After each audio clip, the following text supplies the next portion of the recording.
This episode is brought to you by Bumper.com. Buying a car doesn't have to be so intimidating. Bumper.com is here for you, the buyers. With just a few clicks, it can help give you a comprehensive vehicle report that highlights any red flags. So wherever you're buying a car from, whether it's a dealership or a used marketplace, you can go in knowing Bumper.com has your back. Make your car buying experience smoother and smarter. Check out Bumper.com/podcast.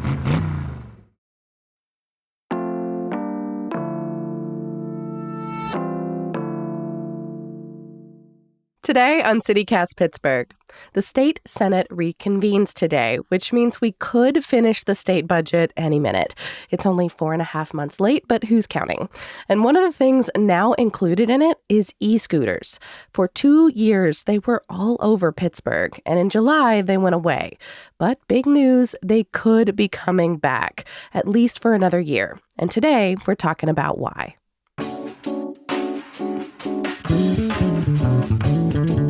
It's Monday, November 13th. I'm Megan Harris, and here's what Pittsburgh is talking about.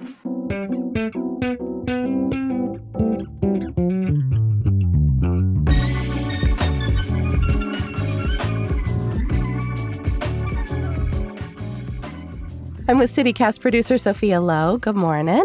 Happy Monday, Megan. Happy Monday. Have you ever ridden an e-scooter? I haven't. Before Pittsburgh, I was in South Bend, and they also had e-scooters there. But I'm a little scared of them. My balance is pretty terrible, especially if I'm getting to a new place. Like, I need to be on my phone for directions. E-scooter is not the mode of transportation I'd probably take. I get it. I mean, in Pittsburgh, they're a little, I don't know, they can be nerve-wracking because we have all these hills and, we are not exactly on a grid. It's a thing. Yeah, exactly. What about, like, the concept of them? Like, do they bug you? Have you seen them out and about? I've seen them out and about. I am a certified passenger princess, so I'm hopping in my partner's car or the bus. But obviously, as someone who doesn't have my own car, if there are more ways for people to get around, that's great. But it also seems like there have been a lot of issues with e-scooters. So could be more pro e-scooter if those things were sorted out. Totally. Well, we're going to get into it. The scooters could be coming back to Pittsburgh.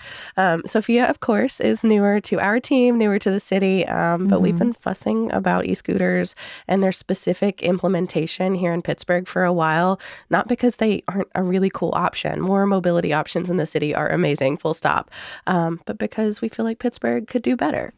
Yeah, and shout out to reporter Ann Belzer. She's been digging into all this for print, the actual printed newspaper covering the East End, and you can also find that work online at Next Pittsburgh.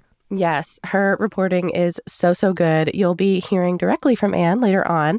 So let's talk about how this is all happening again.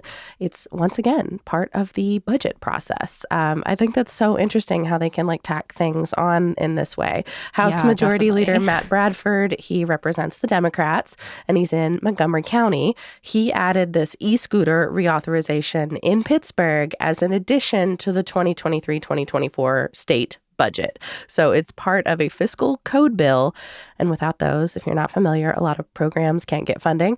But the state House and Senate need to approve them to completely finish the budget once and for all. Yeah. And in her next Pittsburgh story, I know Ann asked Representative Bradford, who's on the other side of the state, why he cares about this. Like, why would he put an amendment in there that really only affects Pittsburgh? And she didn't get an answer to that specifically. But according to friend of the pod, Stephen Caruso, he's a Capitol reporter for Spotlight PA.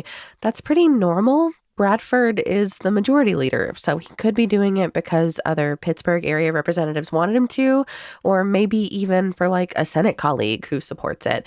Democrat Jay Costa, for example, was super in favor of scooters when they first came to the Pittsburgh area in 2021.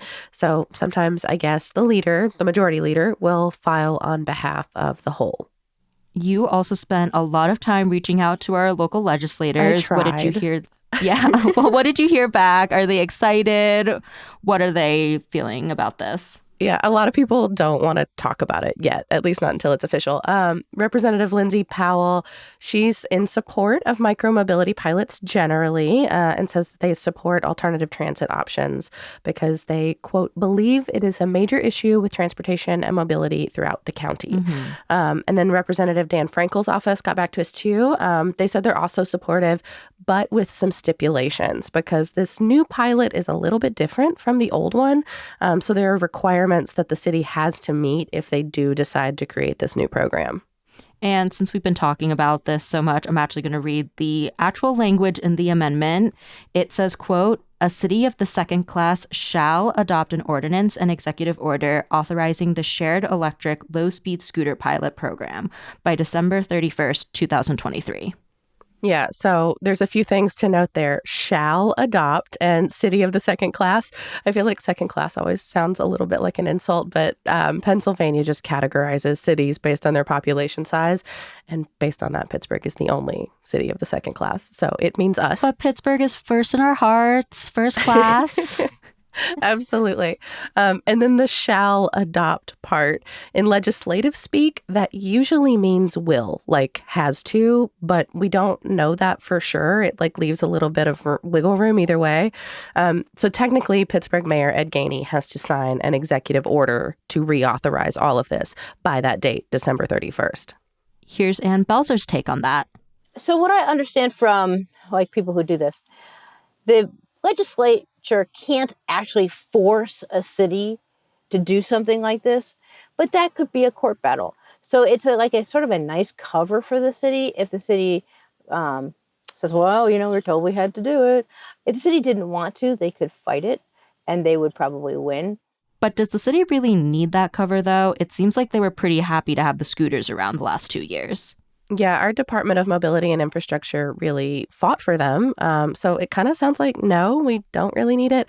We asked the mayor's office if they had any reaction to getting the scooters back, and they wrote in an email, quote, the city is thankful for the legislation funding that will allow the continuation of the e-scooter program while addressing issues identified by residents.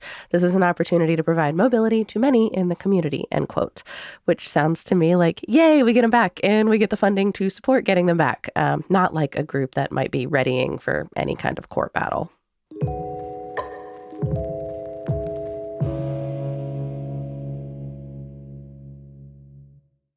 So the mayor's office seems pretty happy about this new pilot program. What about city council? Yeah, districts 1 and 4 got back to us. They declined to comment, at least until the budget authorizing the scooters actually comes to pass. District 5 councilperson Barb Warwick talked to CityCast producer Mallory Falk. She shared her reservations about the first pilot's shortcomings. Well, as lots of people know, there were scooters all over the sidewalks and in people's yards and sort of littered around the city, which not only is just generally not great, but actually causes harm to folks who really depend on our right-of-ways, folks in wheelchairs, folks who have difficulty seeing, that they actually pose a danger to folks like that. Just a handful of things that we like to see. Number one, it would be great if people were authorized to just own their own scooters, right? Mm-hmm. Scooters are relatively inexpensive, and they are a very convenient way to get around without a car, which is always nice. We'd also like to see the throttles on the scooters limited to 15 miles an hour so that we don't have people, riding dangerously. And also an expansion of the existing geofencing technology to include sidewalks and also geofenced corrals so that you can't leave a scooter outside of a designated corral space, whether that be a physical corral or a corral that is painted on the ground and geofenced. So if you're not familiar with a geofence, it means like the invisible boundary that the machines can operate in. Geofences make sure that they can't go like in the tunnels or across the Liberty Bridge, and they should define where you can use or park them like in the corrals. And I am certain that the tech has evolved a lot since these things first got here in 2021. But my personal complaint is about the user experience. Like the people legislating these things talk about how they've never used them. Like Barb said that she hasn't. And anytime I've taken taken a ride, when I'm done, I cannot get it to turn off. Like, I can't get it to end the ride and stop charging me.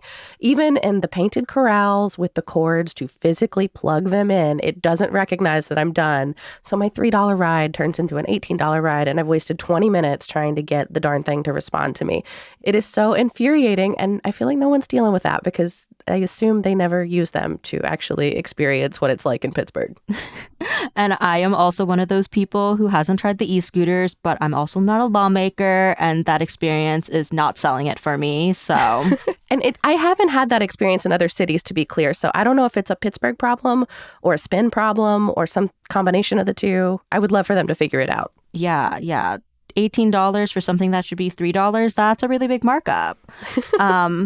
I guess you wouldn't have this problem if you were to own your own scooter, though. And what was that thing Barb said about people owning their own scooters? Is that a possibility? Well, I don't know if it's a possibility, but that is another complaint that folks have made over the last 2 years, because while this pilot has been authorized that ended in July and may now be coming back, it's during that whole time, it's technically been illegal to own your own motorized scooter in Pittsburgh. So no one seems to be enforcing that really. But as Councilwoman Warwick points out, it's kind of a weird look to allow this for-profit company to operate here, but not allow individuals to own their own if they can afford one. And, we've mentioned some of those issues with the initial pilot program, and Anne also did some really solid reporting on people who got injured from riding e-scooters. One guy actually died. Yeah, that's really awful. And the city's database wasn't set up well for reporting and tracking those injuries. She came on the pod to talk about that, and we'll link that in the show notes. Mm-hmm. So now that this pilot is probably... almost definitely... coming back, let's get into some of the new changes, and hopefully those will help with some of the issues that folks have been raising. Here's hoping. So these are the stipulations, quote unquote, that Representative Frankel's office mentioned. The new authorization adds a few requirements that we did not get in that first 2-year pilot. So number 1, not allowing scooters on the highway or sidewalks. I thought that was already a rule. I would not want to be on a scooter on the highway, and I would also be very scared if I were in a car and saw someone on a scooter down the highway. Yeah, I would be fascinated to know exactly what the enforcement mechanism is for that. Number 2, prohibiting anyone under 16 years of age to operate one. That makes sense. They're really heavy. I would not expect to see a little kid going around on them like one of those razor scooters. Right. Number 3, requiring companies to establish complaint hotlines for abandoned scooters. And Anne said that could also be 311, right? That doesn't have to be a separate hotline? I think so. Like, the city's hotline is already equipped to deal with complaints of all kinds, but maybe they want a dedicated one. I don't know. Number 4, mandating the scooter company have a $2 million general liability insurance coverage. And is this for injuries? I don't know. Like, you have to sign a waiver to use them in the first place. So I'm really curious how that could hypothetically, legally play out. Yeah. And number 5, authorizing the city to impose fines for failing to properly park or corral scooters after 3 hours. This is super confusing to me. Who are they fining? Does that mean the people who rent them get the fines? The scooter company gets the fines? They don't say. And I also wanted to know if the scooter company had to be Spin again, or if we could choose another one or multiple companies like Bird or Lime. We don't know for sure, but Anne said Spin would make sense just because they've already been here. The scooters are off the roads, but there are still some corrals around the city. I'm in the East End and I've still seen them around empty, but since the infrastructure is here, I assume that would make things a little bit easier for Spin to stay. And we asked Anne what she's heard from people as she's been doing all of this reporting around e-scooters. Here's her again. I hear different things. I mean, there are a lot of people who love those scooters. And actually, for places where transit isn't great, I can totally get why you want the scooters. Like, I totally get that. And so, like, on the north side, they're really excited about them possibly coming back because you can't get from, like, one spot to the other without going all the way downtown and back. I mean, it just saves so much time. But, I mean, a lot of people are concerned about the safety and about the mobility issues for people who can't ride scooters. If people are happy with that, with the fact that they're now scooters and that makes things easier and good for them, that takes the pressure off of trying to find a mobility solution for people who can't ride scooters, for people who are blind or people who are, mobility impaired. And if you don't have balance, or if you are in a wheelchair, or, needs any sort of aid to get around, then you can't ride a scooter. And maybe that means, we're not going to figure out what we're doing. How are we going to help these people? And frankly, I once heard that the hardest part, that what a disability takes away the most, is your time. And so, you can't just hop in a car when you're blind, and you have to sort of arrange these things. Well, you can't hop on a scooter either. And so that's kind of one of the issues that we have to figure out as a society. Yeah, I mean, I feel like that echoes a lot of what we have heard from previous guests on this show. Is not that folks are mad at the scooters specifically. It's that we want to have more mobility options, and we really want our lawmakers and our policymakers to be designing not just for a baseline of able-bodied individuals, but for everyone who might need these transit options. And if you design for folks with the most need, then it's going to help everyone. So yeah, the frustration continues. Mm-hmm.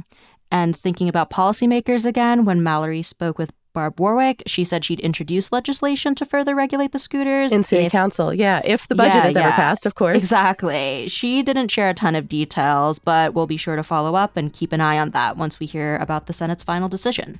Before we go, we'll let Anne have the final thought. The other thing is it's just a year, right? It's just another year. So maybe this is a good way to tinker with it and find out the right way to do scooters. That's all for today here on CityCast Pittsburgh. A huge thanks to everyone who came out to our happy hour at Trace Brewing last week. Y'all are such a fun bunch, and it is really an honor to bring a little news into your lives, even at 1.75 speed. If you're liking the show, please tell someone and make sure you're subscribed to our Hey Pittsburgh newsletter. We'll be back tomorrow morning with more news from around the city. Talk to you soon.